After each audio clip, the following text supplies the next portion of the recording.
the Taoiseach. Now, along with cutting the deficit, reforming welfare is the Coalition's other huge project, and it's very much a personal mission for the Welfare Secretary, Iain Duncan Smith. A raft of benefit changes came into force a year ago, and he says they're already making big savings for the government. But at what cost to the unemployed, the poor and the disabled? Mr Duncan Smith is with me now. Good morning. Morning, Andrew. Can I ask, first of all, about ESA, the important new benefit for disabled people and so forth? Why did you ignore your main advisor before rolling it out to 1.5 million people? Professor Harrington, I'm talking about. No, we haven't, actually. The PIP is what you're talking about, Personal Independence Plan. And that is being rolled out in stages. We've kept it under careful check, and what we're doing is adjusting as we go along. We haven't rolled it out in a big bang. It's been quite deliberate to do that. Professor Harrington did 3 reviews of the ESA, which was the contract awarded by the last government. But you did roll it out. No, we haven't fully rolled it out. We've actually kept it carefully in check. We're making adjustments to it now. We know as the bigger volumes go through, we can see where the issues are with it, and we're adjusting those so that when we fully roll it out, it should be perfect. Unlike previously when they rolled out ESA, which went and then had problems with it. This is a complicated area with a thicket of acronyms, very difficult to understand. So can I turn to one very specific thing that people will understand? Under the old regime, if you could walk for 50 metres but no further, you got the top rate of disability living allowance. You have changed that to make it just 20 metres, thereby cutting out a lot of people from that rate. Why did you do that? No, again, this is more complex than this. What we've actually said is it's better to have essentially the measurement go in 2 stages. That is to say that you ask people, can they make it over that ground without support? Over 20 metres, which is not far enough to get to your car. But if it's clear that they can't do so, but without concern, without difficulty, then they will get the full award.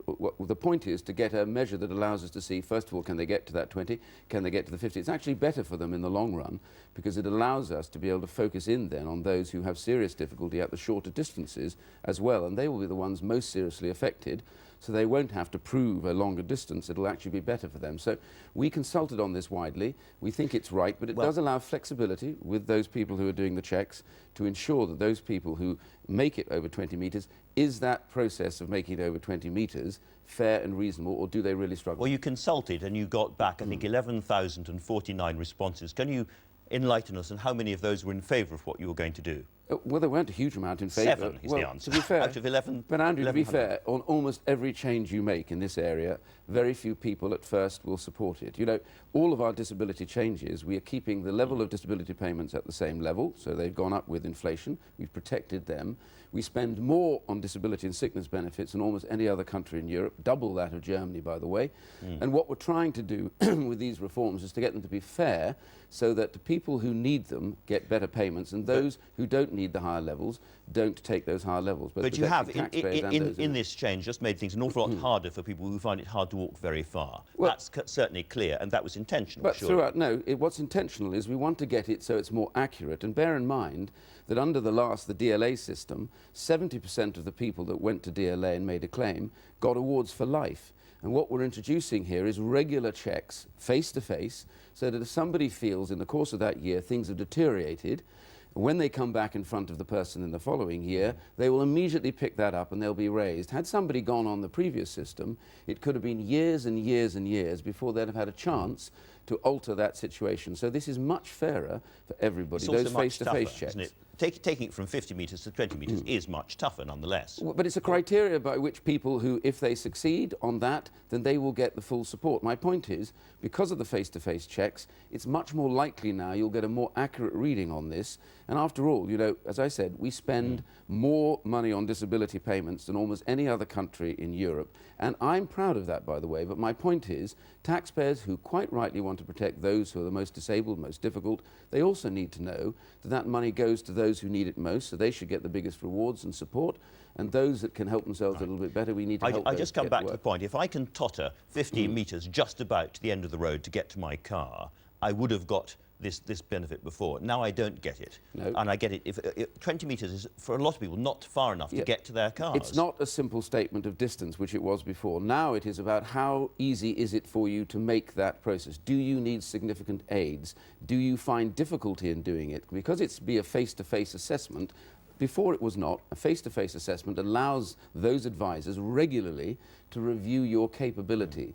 honestly, it's been miscast as a simplistic measure. It's a much more complex measure, giving them much greater scope to be able to measure that properly so that we take consideration of that level of difficulty that you have as you move across that Do you know distance. how many people have lost their benefit because of this change? I'm not aware that people have lost it because of the change. I think it's tens of thousands. And the trouble is, it's a gateway benefit. Do you know how so many people have actually gone on to get a better reward as a result? No, and there will be more people. And the other thing about PIP, which is very, very important, is always, by the way, cast as who loses. The truth is, it's not about losing, it's about getting a better reward. Can I just say something? PIP will now be much, much better than disability living allowance was for people with mental health conditions. It was massively failing for them. The criteria are now set to help them enormously. So they will do better, they will get better rewards, and therefore we will bring them properly into the support for disabled people. The company that was brought in to assess people for this, Atos, has now walked away, effectively asked you to buy them out. No, not true. Not true. Can I just explain this? Over the period, we inherited a contract that was signed by the last government. I had to bring in Professor Harrington to do 3 separate reviews and another individual to do the 4th review and maybe a 5th review to try and improve what was a poorly performing programme. Over that period, we became concerned about the performance of Atos against that. But the contract, had we broken that, would have cost us millions and millions. But last year, I was able to demonstrate that they had not performed against some of the set criteria. So we started immediate negotiations with them about changing that. And we have actually now asked them to leave. They didn't ask us to go. We have asked them, and we will not pay a penny for that. They will actually pay reparations for failure to achieve what they were meant to achieve. So the taxpayer will not be out of pocket either. So that's a very important measure. We said it was time to go, not the other way around. And when will we hear what other company or companies are going to take over? Because people are very, very worried about the transitional arrangements. We're supporting this, and we've been working very hard to make that happen, and nothing untoward should happen in the meantime. We are going to immediately compete for other contracts, and we will improve this contract, because one of the big problems was it was a badly set contract in the first instance. We can make major improvements to it to help those. So at this stage, you don't know who's going to take over? No, because we've only just literally said go to Atos, and we've reached that agreement with them, not costing us a penny. Had we broken that contract without cause, it would have cost the taxpayer many millions of pounds. And what about all of those people waiting to be assessed and not getting benefits at the moment? It's said that a lot of people in this kind of situation are having to use food banks, are really suffering severe problems because of the failures of the system and the slowness of the system to assess them. People who have applied for PIP, we are now speeding up that process of assessment. Those who have come up for annual reassessment... Late in the day, perhaps? No, we've been doing it all the way along the line. I mean, this is not... Andrew, this is not an easy or simple business. Clearly, we are trying to get people assessed. The last government started that process. We've continued it. The idea is to get people assessed so that we can find out those whose conditions have improved can then seek work, and we've got many going back to work now, and those who need full support get that full support. But I think most taxpayers who pay their money to support sick and disabled people will want to know one thing, that the money they pay goes definitely to those who need that support, which is what we're guaranteeing, and for those who can do other things, they want to see them move back into the world of work. And of course we know, for many disabled people themselves, that actually they want to try and achieve work. And we started this huge thing called Disability Confident, rolling out all over the UK, connecting businesses now with disabled people, trying to persuade them that you don't have to do a lot to take people who are disabled back to work. And people on PIP and disability living allowance don't lose that when they go back to work. That's the important thing. Of all the savings made to kind of cut the deficit reduction, a fifth are being paid for by people who are sick and disabled. That's a huge amount of money, £28 billion over 5 years. So it beggars belief that this can be done without causing pain and difficulty to people who are disabled. Here's the point. It is not easy or simple to do this, but honestly, the systems that we had in place previously were not working any longer. As I said earlier on disability living allowance, some 70% of those who got awards got lifetime awards. Nobody saw them. Under the old sickness benefit, our incapacity benefit scheme, 1 million people sat on that for 10 years and not one single person was seen by anybody, whether they got better or worse. So my point is, we're reforming and changing this principally and immediately, because it's not right to leave people languishing with no one checking their condition. It's far better to have regular reviews, which is what we will do. If your condition gets worse, you should get more support. If your condition gets better, then it's far better that you then move into a position where you can get work and where you can be seen and helped and supported. Can I turn to the bedroom tax, which is another highly controversial area, where people can see that this works if there's a perfect market, but people can move out of one kind of accommodation straight into another. But in most parts of the country, there is no kind of perfect market, and people find it very difficult to move to a smaller accommodation, perhaps. And what we're seeing again and again and again are lots of people in real difficulty, facing homelessness, having to use food banks because of this tax. Can you understand why it is so disliked? Well, first of all, it's not. It's not a tax. To be honest, to be clear about this, it is not a tax. What has happened for years and years and years is we have subsidised people to live and stay in accommodation which they don't fully occupy. Now, many taxpayers who pay that themselves have to make choices on low and marginal incomes to live in houses that they can afford. And it's quite right, I think, to ask people in social housing to make the same choices. That's the first principle. Second point about this is very important. The last government introduced exactly the same change to tenants living in the private sector who were on housing benefit. They're not allowed to have spare rooms. And so now what you have, we inherited a position where on the one hand, one lot of housing benefit tenants were treated one way and the other lot were treated the other. And I'll finish because this answers your question. So what was the principle behind this? It's quite simply this. You know, we're saving £500 million or 450 million pounds a year on this by doing what? Asking people who want to stay in those homes to pay more, in other words, to cover the overall cost. We believe there's also 300,000 people who've been living in overcrowded accommodation who need to get into decent houses. They're blocked because people who are living in houses they don't occupy aren't moving, and councils need to change that. And the third area, if you want to stay in that house, this is becoming, I believe, an encouragement to go to work. So this is a balanced and fair policy for taxpayers.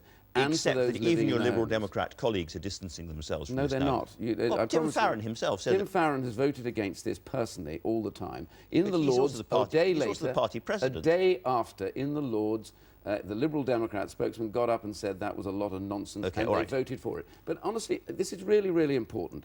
This is an important reform we would do even if we didn't have to save the money. Why? Because in a finite level of resources, you need to make the most of your housing stock. For too long, councils and housing associations have done that. Can I just briefly change the subject before you do? Honestly, I'm going to say the words Maria Miller, because we have to talk about that. All right. Housing swap providers, they will tell you that there are hundreds of thousands of houses all over the country where people are swapping those for lower. Speaking of housing swap, let's turn to Maria Miller. 80% of Conservative supporters want her to go. Are you just going to tell them all to get knotted? No, this is complex. I know Maria very well. She worked for me before she went to Cabinet. I am enormously fond of her. I think she has done a very good job in a very difficult set of circumstances with the Leveson inquiry, which has stirred up a lot of media antipathy to her, I know. And also the gay marriage stuff. So there's a lot of Conservatives out there who perhaps weren't necessarily in support of it, also feel rather bitter about that. So in a sense, she is also receiving some of that as part of this process. I've known her always to be a reasonable and honest person. But is she doing the government any good or herself any good by staying in office at the moment, do you think? Well, I think this is a matter that the Prime Minister has to take consideration of, and she herself. But my view generally is that I'm supportive of Maria, because I think if we're not careful, we end up in a witch hunt of somebody. The committee itself has told her that she repaid some money and she should apologise. She should rethink, perhaps. Sorry? She should rethink, perhaps, her position. No, I don't think so. I think that's up to her, whatever the Parliamentary Standards Commissioner has said that it's time for MPs to effectively stop marking their own homework, that this needs to be taken out of the House of Commons and given to a genuinely independent body, the expenses issue. Is he right about that? Well, there is always a debate running on this. There are independent individuals in the committee, and what's interesting during the course of this... They don't have a vote, but in the course of this report, they didn't also try and amend it, so they haven't made an issue and believing this is not a fair result. I'm very happy for that to be debated. I'm amongst a number of those who feel this goes on and on and on, eating away at the credibility of Parliament, whatever it takes to restore that credibility. So he may have a point. Look, I'm very open to independent people looking at this. Personally, I think the sooner we can get rid of this nonsense, the better. Iain Duncan Smith, thank you very much indeed for joining us. And now over to Steph for the news headlines.